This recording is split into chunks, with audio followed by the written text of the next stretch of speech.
Well, you know, the other thing that seems to jump out at me when you talk about the HELOC being like a credit card, the one thing it's not like credit card is the interest that you're paying. That's a massive difference, isn't it? A massive difference in rate, obviously. Even if we're talking the best rates in the mid high sixes, even if you're okay on credit score but not great, and so maybe you're going to end up with a HELOC that's going to be in the sevens, or even the eights, or even frankly into the nines. Just assume that you're in. Just think of it this way though, and seriously, is people freak out. Oh my gosh, 9.5! It's so terrible. Well, excuse me, but let's have a kind of a revisit with our objective here. You have $53,000 of credit card debt at 22%, and we're taking and arranging a HELOC for you to pay it off. And the reason we need to do that is because it's way too much debt, way too much expense in interest cost, and it's greatly adversely affected your credit score. You have so much revolving debt. The reason you're at a 668 instead of a 780 is because you're overextended on credit card debt, which is almost as bad as a bunch of late payments. So what you have to be strategic about, don't get too emotional about, is if I can get you a HELOC, it's at 9.5, and we're paying off that amount of credit card debt that's at 22%.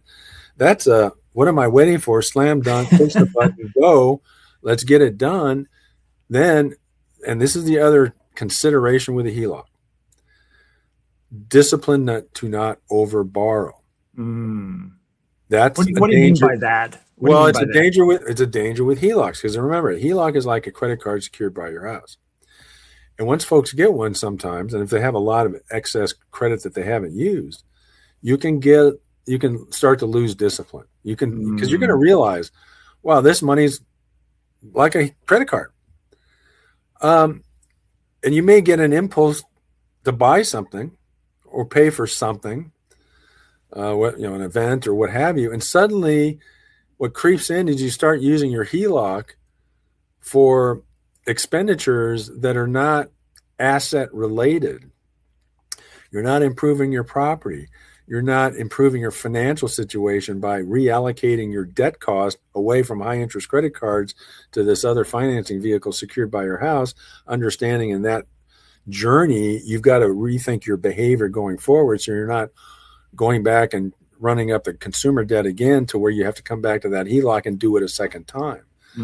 So that's what I mean about you have to be careful with HELOCs, because you can suddenly find yourself using it for miscellaneous expenses that are poor decisions in terms of what kind of return you're getting for that expenditure, as opposed to improvements of the house and those kind of things.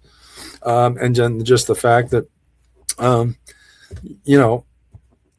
if you don't end up using it for miscellaneous things that you shouldn't, you don't change your behavior to where if you pay off that credit card debt or any kind of high interest debt, that you don't incur that kind of debt again after you've already used up some of your equity to get rid of it one time. If you get rid of it one time, it better be one time, and don't let it come back a second time.